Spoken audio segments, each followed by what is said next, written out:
Bienvenue dans Laval en Mille et une cultures. Dans cette émission, nous recevons la conseillère municipale d'Auteuil, Jocelyne Frédéric Gauthier, lavalloise depuis plus de 40 ans. Bonjour Jocelyne. Bonjour Cathy. C'est un plaisir de te recevoir. Moi aussi. Voilà. Jocelyne, tu es lavalloise depuis plus de 40 ans. Tu es la première conseillère d'origine haïtienne. Hein? Oui. Voilà. Donc, comment es-tu arrivée à Laval, puis comment es-tu arrivée en politique municipale? Mais pour vous dire, ça fait longtemps, par exemple, ça travaille dans ma tête. Très jeune, par exemple, j'étais élevée dans une famille politisée. Mais arrivée ici, par exemple, je laissé tomber parce que c'était pas facile, parce que j'étais arrivée comme étudiante. Au cours de mon parcours, quand j'ai commencé à travailler, parce que j'ai vu que j'avais des potentiels, par exemple, pour faire écouter mon point de vue. Alors, je me suis lancée vers le syndicalisme. Alors, je travaillais. Puis j'étais déléguée, j'étais représentante syndicale. Puis quand on organisait des activités aussi au niveau du travail, je voyais par exemple, quand je parlais, les gens écoutaient mes paroles, ils me suivaient. Quand il y avait une activité socio-culturelle, j'étais toujours là pour proposer quelque chose, les gens me suivaient. À ce moment-là, je finis par voir, il y a quelque chose en moi que je devrais développer plus tard. Mais quand je commence à parler avec des personnes dans mon environnement, ils me disaient toujours, par exemple, bon, je ne te vois pas en politique, tu es une femme passive, tu es retirée, des affaires comme ça. Mais dans mon cœur, je savais, par exemple, que j'avais des compétences. Il va falloir que je l'exploite quelque part. C'est à partir de là, je commence à prendre des cours. J'avais déjà un bac en SA à l'UQAM. Puis tu travailles en immigration. En immigration, oui, voilà. Je prenais le bac. Puis j'ai fait un certificat en immigration et communauté culturelle. Puis finalement, j'ai dit pourquoi ne pas aller prendre un cours en sciences politiques. Alors j'ai pris un cours en gestion des services municipaux. Certains certificats, de là, par exemple, j'ai eu de la piqûre. À partir de là, je commence à regarder, liser les journaux, suivre la politique provinciale et la politique fédérale très proche. Puis je commence à prendre des cours à droite et à gauche. Alors des fois, je partais à Québec, partais à Trois-Rivières, partais partout pour prendre des cours de stimulation, comment se préparer pour aller en politique. En politique. Oui, mais on part en politique souvent sur la base de valeurs. Hein? Donc c'est sûr une ambition de faire valoir son point de vue. Mais c'est quoi les valeurs qui t'ont guidé? Mais c'est ça, oui, là, quand je vous dis les valeurs, c'est parce que moi, je travaillais à l'immigration. Moi, je voulais, par exemple, mon défi, c'est que les gens puissent m'écouter, aider les gens dans un niveau une sphère beaucoup plus élevée. Puis mes valeurs, par exemple, c'est que je voulais véhiculer, moi, personnellement, je parle pour moi, parce que je voulais donner l'exemple positif. Un exemple positif que une femme de couleur peut aller en politique, surtout au niveau municipal, parce que dès que j'allais commencer à fréquenter le conseil de ville de Laval, il n'y avait pas de communauté culturelle. Alors je me suis dit, là encore, par exemple, ça me poussait plus. L'intérêt commence à se développer. De là, je dois aller en politique municipale pour faire sortir mes points de vue, pour donner l'exemple à certaines communautés. Donc, plus de représentativité, plus d'inclusion aussi. Oui. Mais pourquoi, pour vous, la politique municipale est un meilleur véhicule? Pourquoi vous n'avez pas pensé au fédéral, au provincial? Parce que, comme je vous ai dit, là, parce qu'au départ, il y avait une sorte je me suis dit, est-ce que je suis prête à aller en politique et provinciale ou bien fédérale? Parce que ça demande beaucoup d'énergie. Mais j'ai dit, je vais compenser par municipal. Et pour donner municipal, il faut être proche de la proximité. Comme le travail que je faisais à l'immigration, ça me suit. J'ai une approche tellement facile avec les citoyens. Je me suis dit, c'est mieux d'aller en municipal pour pouvoir aider mes citoyens et les gens dans mon environnement. C'est beaucoup plus facile pour moi. Vous avez été réélu récemment sous le mouvement Lavallois, votre parti, donc votre deuxième mandat comme conseillère municipale. On le sait, on ne se le cachera pas, il y a eu une petite crise au mouvement Lavallois. Comment ça se passe actuellement? Mais pour l'instant, moi, je vais vous le répéter encore, je vais parler pour moi. Oui, la crise, c'est dans toutes les parties, il y a toujours des crises, mais c'est les linges sales. Il y a un proverbe qui dit les linges sales se lavent en famille. On peut toujours essayer de tempérer les choses. Mais moi, ça fait un bon bout de temps qu'on est parti. Là, alors, j'ai décidé de prendre un recul pour pouvoir mieux réfléchir et je vais prendre une décision éclairée. Je vais prendre une décision éclairée pour moi personnellement, pour que je me sente confortable. Parce que je ne peux pas continuer à vivre comme ça pendant 6 mois, 5 ans comme ça, sans structure. Ça prend une structure organisationnelle.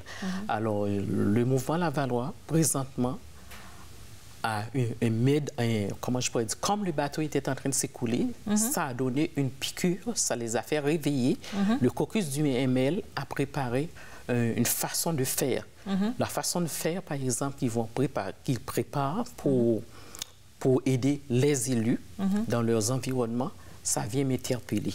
À ce moment-là, je dis, pourquoi pas retourner au mouvement Lavallois pour pouvoir mieux servir mes citoyens, pour être confortable pour moi-même. Parce que présentement, là, je ne me sens pas confortable. Et je n'ai pas 20 ans, je ne peux pas vivre cette crise-là ad vitam aeternam. Il faut que je fasse quelque chose.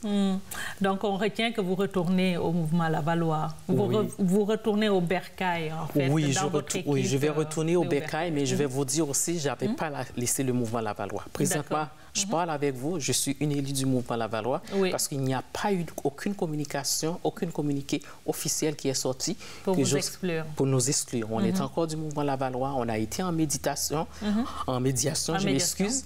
Alors j'ai réfléchi, j'ai décidé de retourner au mouvement Lavallois pour le bien-être de mes citoyens et pour mon bien-être aussi.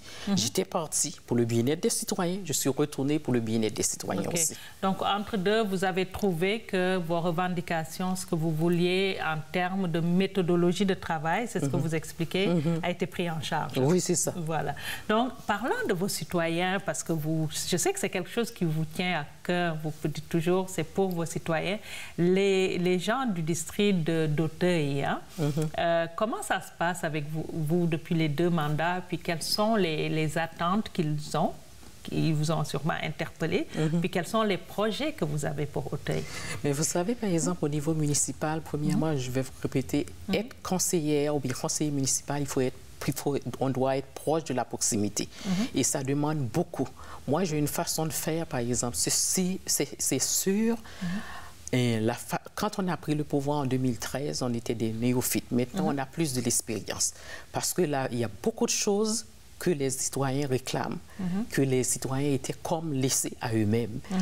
Pour l'instant, par exemple, peu à peu, on fait des choses. Il y a 2 ans de cela, on a fait un ajout d'un petit parc au parc des Saules. Mais il y a d'autres endroits encore, ça prend des parcs. Il manque des parcs à Auteuil parce que Auteuil a une caractéristique tout à fait spéciale à comparer aux autres districts. C'est un quartier résidentiel, typiquement résidentiel.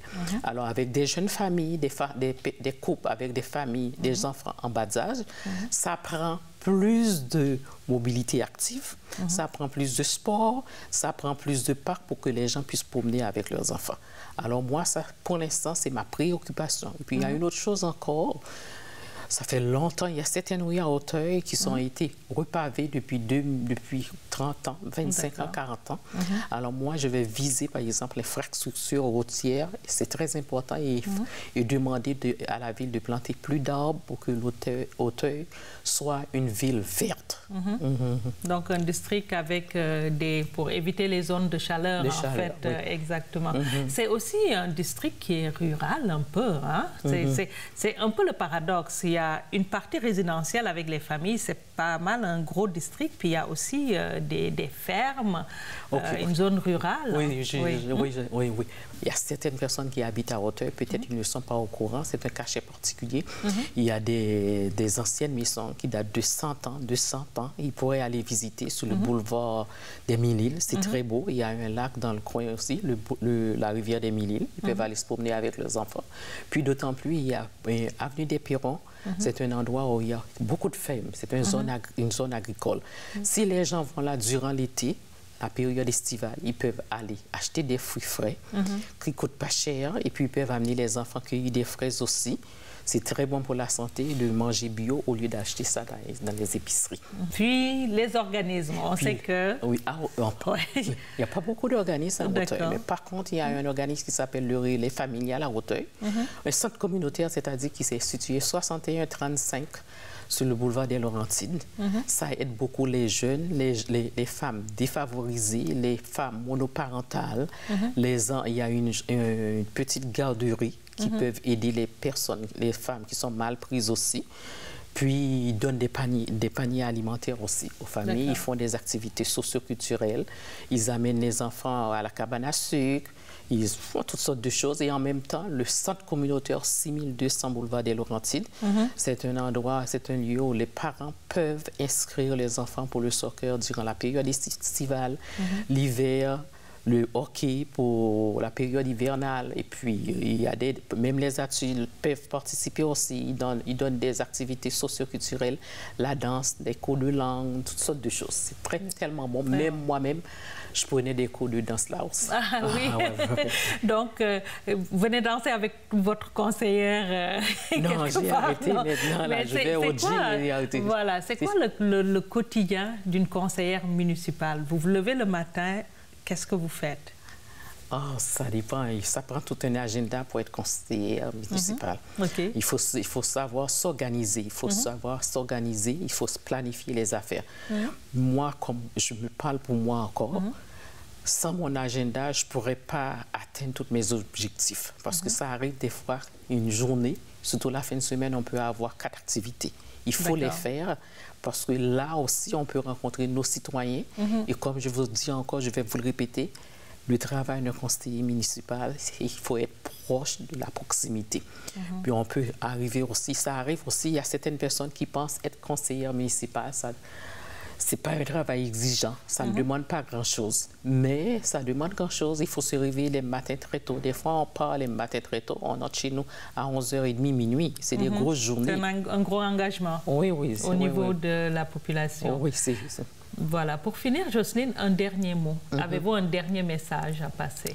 Moi, le dernier message que j'aimerais passer, c'est pour les jeunes. Les jeunes, surtout des communautés culturelles, peu importe qu'ils soient d'origine, qui viennent de l'Afrique, qui viennent de l'Afrique du Nord, l'Afrique du Sud, qui viennent d'Haïti, surtout d'Haïti. Moi, je suis d'origine haïtienne, qui viennent de l'Amérique du Sud. Alors, il ne faut pas se décourager. Je les encourage à prendre leur place, dès maintenant à participer sur les conseils d'administration. Puis, s'ils veulent aller en politique, ils ne doivent pas se lâcher, qu'ils doivent persévérer, parce qu'il n'est jamais trop tard, on ne sait jamais. La société évolue. Il y a beaucoup de choses qui peuvent se passer. Ils sont nés ici, ils sont grandis ici. Ce sont des gens d'ici, ce sont des Québécois ici. Alors, leur place leur appartenir. S'il faut qu'ils fassent des démarches eux-mêmes, ils ne doivent pas rester pour dire comme quoi, non, j'irai pas là, j'irai pas là. On ne sait jamais. La embrasser son identité québécoise. Son identité québécoise, voilà. Oui, parce que c'est bon quand la société, ce que j'aime dans le mouvement Lavallois, c'est parce que c'est une équipe diversifiée. Et c'est très bon, ça reflète la réalité des Lavallois. D'accord. Merci Jocelyne. Puis on a, nous, le gros scoop, c'est que tu rentres au mouvement Lavallois. Oui, mais tu n'en es jamais sorti, tu m'as dit. Non, j'ai jamais sorti. Et je retourne officiellement, comme j'avais pris un recul pour réfléchir. Alors, je retourne officiellement au mouvement Lavallois. Il n'y a pas de problème, parce que je suis une femme de conviction. On m'a dit maintenant, la nouvelle structure organisationnelle, il y a le respect, la convivialité, l'encadrement des élus. Ça répond à mes attentes. Pour cette raison-là, je retourne pour pouvoir mieux servir mes citoyens, pour être confortable avec moi-même. Merci beaucoup, Jocelyne. Merci, Kadi, ça me fait plaisir. Voilà. Maintenant, on va laisser la place à notre chroniqueuse culture, tendance et mode, Myriam Matondo. Alors, Myriam, on dit quoi? Je commence la chronique aujourd'hui avec le Forum immobilier de Laval, qui est organisé par le département de développement économique de la ville de Laval et qui aura lieu le 20 novembre 2018, de 8h à 13h30 au Château Royal. C'est sur le chemin du souvenir, 3500. Et au programme, qu'est-ce qu'il y aura? Il y aura un petit déjeuner réseautage et ainsi que des ateliers, des panels en fait sur différentes thématiques. Par exemple, réinventer la ville, l'attractivité de Laval. On parlera là des nouveaux projets privés et institutionnels de la ville. Il sera aussi question des nouveaux processus en place et le comité des promoteurs de la ville. Il y aura aussi un dîner réseautage et pour toutes les informations, pour vous inscrire, vous pouvez contacter Annie Anderson à la ville de Laval à a.anderson@laval.ca ou encore sur Eventbrite ou encore sur lavaleconomique.com. Un atelier formation sur la photographie, si ça vous dit, est offert spécifiquement sur la photographie et les médias sociaux, qui est organisé par Mention Communication Numérique et qui aura lieu le 21 novembre de 13h à 16h au 4422 de la rue Louis B. Mayer à Laval.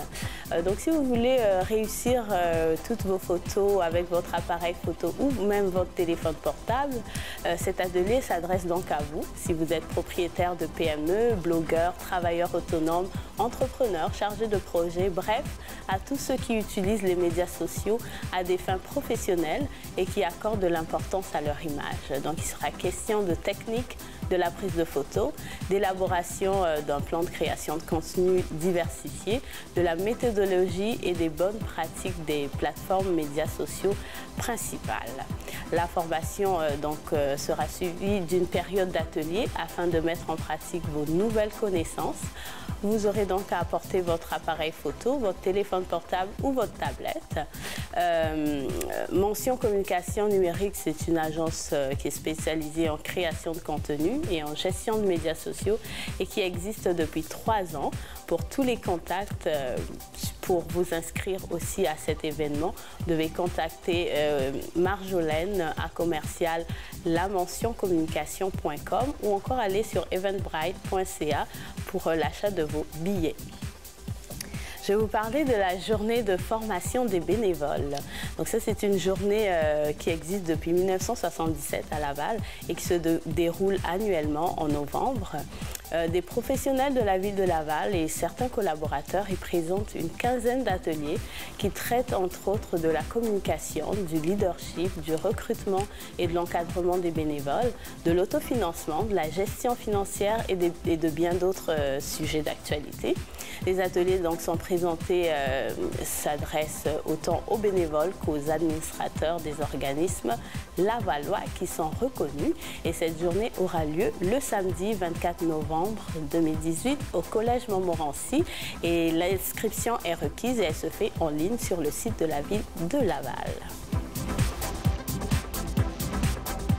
Dans la deuxième partie de cette émission, nous recevons une musicienne, une soprano, Valérie Poisson.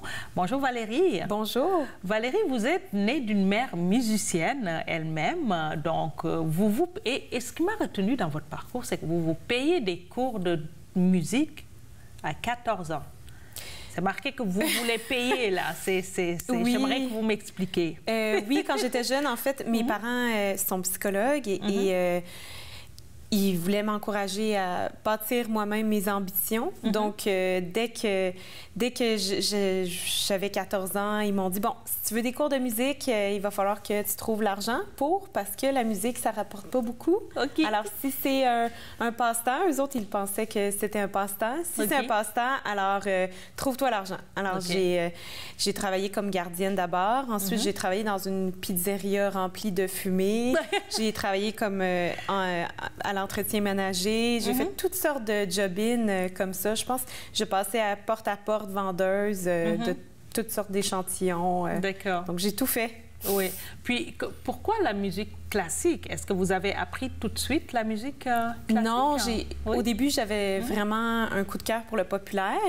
Parce que c'était la première chanson, si vous voyez dans ma biographie, que j'ai faite aux États-Unis pour ma fête quand j'étais très jeune. Et puis ensuite, j'ai découvert le classique avec une professeure je voulais d'abord travailler ma technique, mais pour la publier en populaire, ce que je pensais très crédible. Et donc, c'est ça. Donc, j'ai eu un coup de cœur. C'est vraiment comment que, quand on chante, le classique nous fait vibrer à l'intérieur et que le son sort et fait vibrer les gens autour de nous qui me passionne. D'accord. Mais ça prend des aptitudes particulières, je pense, pour être soprano. Si vous êtes capable de parler, vous êtes capable de chanter, selon moi. OK. Je pense pas que je pourrais être soprano. Peut-être. Bien, il y a des mezzo-sopranos, il y a des altos, il y a toutes sortes de voix. De voix? Oui. D'accord. Donc, vous, on vous a vu récemment dans le personnage d'Elvira. Oui. Don Giovanni en Italie, alors lors du festival de Lucca, avec l'orchestre d'Adeo. Voilà, donc vous partez à l'extérieur, vous vivez de votre art, c'est ça? Oui, on travaille beaucoup. On a toujours des emplois d'à côté pour réussir à financer ça. On fait des campagnes de financement. Je fais beaucoup de spectacles. J'enseigne aussi beaucoup. Je chante pour les mariages, tout ce qui est funérailles, etc. Donc, ça m'aide vraiment à bâtir ma carrière comme chanteuse, mais en même temps, j'aime partager ma passion. D'accord. Et dans l'opéra, on parle de plusieurs types d'opéra aussi. Et vous vous situez où? Dans quel... Moi, j'aime beaucoup la musique, tout ce qui est romantique. J'aime beaucoup le bel canto, mais en fait, ce qu'on dit bel canto aujourd'hui est pas tout à fait juste. Donc, le bel canto se situait avant au baroque et j'ai découvert un amour pour ce qui est l'entre-deux du baroque et du bel canto plus romantique, si je pourrais dire. Donc, vraiment, Bellini, pour moi, c'est mon coup de cœur qui amalgame autant la sensualité, la douceur, la mélancolie... D'accord. Des belles couleurs. Tous ces sentiments qu'on peut exprimer. Et vous avez eu l'occasion de vous produire, à part l'Italie, ou ailleurs? Donc, j'ai fait le festival d'Halifax. J'ai fait... je suis allée à Edmonton pour Opera Nuova, un autre festival. Je suis la soprano attitrée à l'Atelier lyrique de Chambly, qui va avoir bientôt le Carmen en automne 2019. Et je vais avoir le rôle de Michaela. OK. Ensuite, donc, c'est ça. Ah oui, la Péricole aussi, Théâtre lyrique de Laval, etc. D'accord. Donc, vous continuez à vous produire un peu, puis vous enseignez? Oui, j'enseigne beaucoup. Donc, j'ai environ une trentaine d'élèves en ce moment. Bientôt 35. C'est vraiment une école que j'aime beaucoup. C'est l'Académie de musique de Montréal. D'accord. Donc, elle permet d'avoir un horaire flexible, des élèves très compréhensifs. Par exemple, si j'ai une audition, je dis pas à chaque semaine, mais par exemple, si j'ai une audition et je préviens d'avance les élèves, il n'y a pas de problème. Si les élèves sont malades, ils peuvent ne pas venir au cours et on réajuste le cours, tandis qu'une école normale, l'élève doit venir, sinon il manque son cours. Donc, les élèves viennent et ils sont malades et je tombe malade et je ne peux plus chanter. C'est ça. Alors, vraiment, c'est un bonheur de travailler là. De travailler là. Puis, c'est quoi le quotidien d'un soprano? Parce que moi, une chanteuse d'opéra, c'est une diva, c'est une voix, puis c'est les voyages un peu partout. Est-ce que c'est aussi... romantique qu'on le pense? Non, du tout, du tout. Bien, il y a beaucoup, beaucoup, beaucoup de travail et un jour, hop, il y a des opportunités qui s'ouvrent et après ça, il y a beaucoup, beaucoup, beaucoup de travail encore et hop, d'autres opportunités qui s'ouvrent. Donc, c'est vraiment un travail de longue haleine, je dirais. C'est beaucoup, beaucoup de sacrifices financiers. Donc, moi, je vais pas acheter un café, je vais pas acheter un muffin, je vais pas acheter une bière. Je vais vraiment faire attention à mes finances et toutes mes finances sont axées vers comment je peux faire développer ma carrière. Parce que en tant que chanteuse, il faut que tu payes le pianiste avec lequel tu chantes. Il faut que tu prennes des cours de chant parce que ta voix évolue. Donc, ma voix évolue encore et c'est comme un peu la harpe, l'ancien de la harpe que vous avez parlé tout à l'heure. La cora? Oui, c'est ça, la cora, oui. Donc, c'est comme un instrument qui évolue, mais au fil des décennies, c'est au fil des années. Donc, un rôle que j'ai pu faire il y a 5 ans, c'est un rôle que je peux encore faire, mais que ma voix va être différente dessus. Donc, il faut que je la retravaille, il faut que j'aille voir d'autres coachs, etc. OK. Donc, c'est quand même plus exigeant d'être chanteuse classique que d'être une chanteuse populaire. Je dirais que non. Parce qu'il y a il y a autant de gestion de carrière, il y a autant de travail vocal. C'est un travail autre, je dirais, parce qu'on est vraiment axé sur le son, sur la vibration. La chanteuse populaire aussi, mais ça va être vraiment plus sur l'interprétation. Alors, le matin, je me lève, je pratique, je prends 4 à 6 heures dans ma journée pour pratiquer. Ça peut être un travail mental ou de chanter comme tel, mais il y a au moins de 4 à 6 heures chaque jour que je sacrifie à ça. Ouais, ça. Minimum. Donc une certaine discipline. Jusqu'à 10 heures. Voilà, c'est ça. Et l'opéra, comment ça se vit à Montréal, au Québec même? Est-ce que c'est quelque chose qui est un genre connu? Est-ce que vous arrivez à intéresser les gens à venir je voir? dirais que oui, c'est pas aussi proliférique qu'en Europe, je dirais, mais il y a beaucoup d'initiatives pour aller à l'extérieur. Il y a l'opéra dans les parcs, il y a les opéras dans le métro. Il y a quand même l'opéra de Montréal qui est vraiment au centre-ville, qui est reconnu, qui fait beaucoup de publicité. Ils intègrent aussi des nouveaux compositeurs, donc de la musique moderne.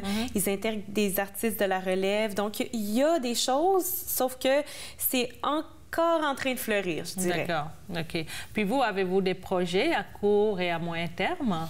J'ai plusieurs projets, donc vous pouvez aller voir sur mon site web un petit peu valériepoisson.ca projet. Donc, un des projets que j'ai, c'est Opéra interactif. Il y a une autre initiative qui ressemble à cela en France, je crois. Donc, c'est vraiment d'inclure le public. Vous pourrez regarder des photos. Donc, je demande aux gens de venir sur scène. Et c'est pas seulement comique, donc pour faire rire les gens, c'est vraiment pour leur faire vivre l'histoire qui se passe. D'accord. Donc, par exemple, sur la photo sur le site, il y a un chasseur et là, je vais demander à un homme de vraiment faire le chasseur. Il y a un autre air que c'est deux personnes qui doivent faire semblant de s'aimer, etc. Donc, je les guide tout en chantant. C'est vraiment fascinant parce que c'est quelque chose qui s'applique à un petit public ou à un grand public. Il y a aussi l'atelier lyrique de Chambly que je vais faire partie. Je vais être Michaela dans Carmen en automne 2019. D'accord. Merci beaucoup, Valérie.